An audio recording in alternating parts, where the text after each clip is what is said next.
एवढी भूक लागली ना आता कंट्रोल होत नाही.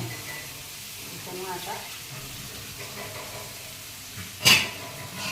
याच्यातच मस्त याला सगळा मसाला लागतो ना. मसाला लागला थोड्या वेळात मस्त मसाला लागू द्यायचा त्याला.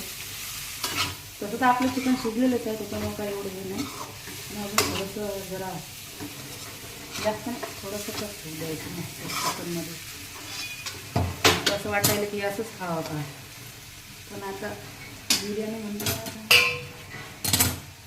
बिर्याणीची वाट पाहावंच लागेल.